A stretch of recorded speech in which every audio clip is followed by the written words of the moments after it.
Hi everybody, my name is Flaviano Bianchini and I'm the founder and director of Source International. This is the first of a series of videos about participatory environmental monitoring of mining activities, and in special about the global guide that has been developed together by Source International, the Swedish Environmental Protection Agency, and the United Nations Development Programme.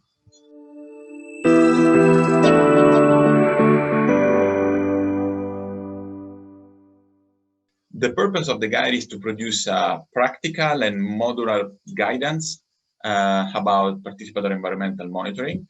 So the final guide will be a product that everybody in the world can pick and use to develop their own participatory environmental monitoring of mining activities.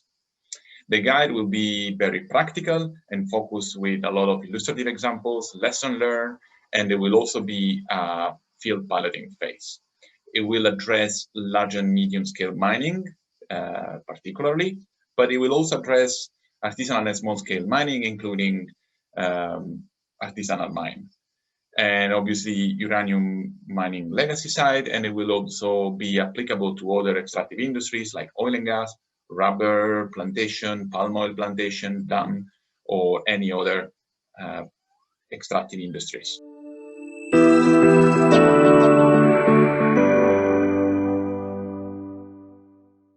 The Participatory Environmental Monitoring Global Guide will address several points of the 2030 Agenda and the SDGs. It is an instrument that can be used to resolve and prevent socio-environmental and socio-economic conflict, and also to protect human rights. It is also highly related to the right to information, participation, and reparation, and it will help communities to overcome internal and external barrier and the need that community have to multi-stakeholder approach.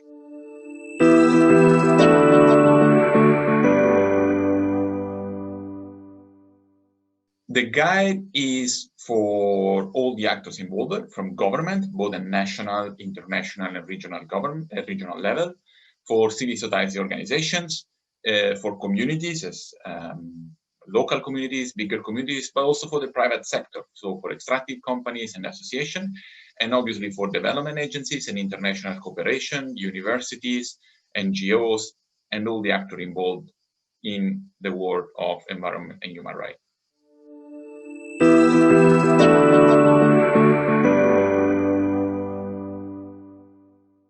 The main tangible outcomes of the guide will be a short and easy to use, non-academical, very practical guide with a lot of illustrative examples. And then this will be on paper, so like a printed version, a proper guide that someone can take and bring to the field. But there will also be a lot of more interactive tool, web-based mostly, so from the computer, but also from the phone, so that someone can go into the field with his phone, his or her phone, and use it to develop the monitoring. All the material will be produced at the beginning in English, but then it will be translated in other languages.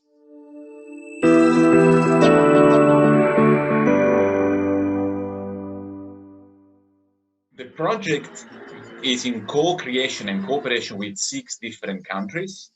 Those countries are Mongolia, Kyrgyzstan, Liberia, Peru, Colombia, and Argentina.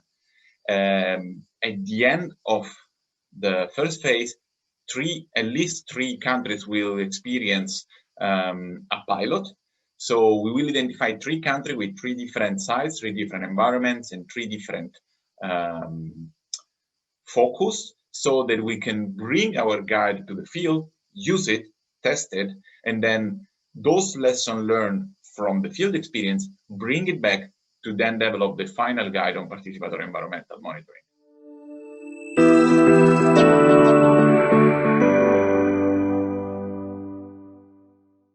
This is the timeline of the project. At the moment, we have already developed the first draft of the global guide. We will cooperate and create a series of workshops with country offices in order to understand the reality of different countries and therefore organize the second draft of the guide. Then on 2022, We will test the guide in 3 different countries and bring it back the lesson learned in order to be able to produce the final product, so the final guide, around June 2022.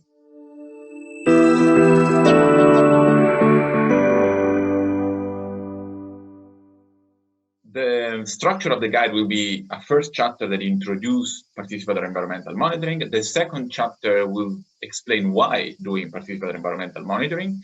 Then the third chapter will be focused on the participatory environmental monitoring committees. So all the structure around the committees, how we organize the committee responsible for the monitoring.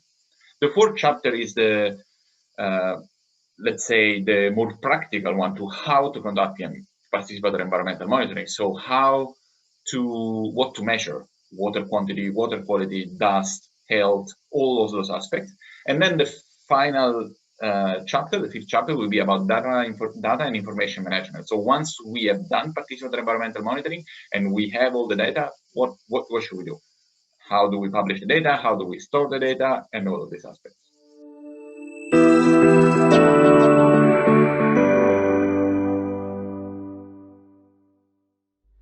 Os problemas principais daqui da Vila de Moatize está ligado à saúde.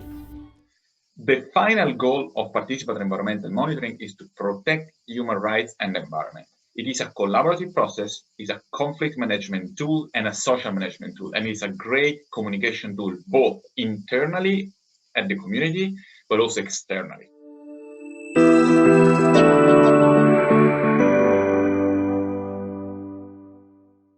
Participatory environmental monitoring address a series of sustainable development goals, in particularly good health and well-being. It's addressed directly, obviously, clean water and sanitation, reduce inequality because women play a key role in participatory environmental monitoring, then climate action, obviously, and life below water and inland, and peace and sustainable development is definitely an important sustainable development goal that is addressed by participatory environmental monitoring and the partnership for the goals. There are also a few other SDGs that are addressed indirectly by participatory environmental monitoring, like no poverty, innovation, and also sustainable city, gender equality, and responsible consumption and production.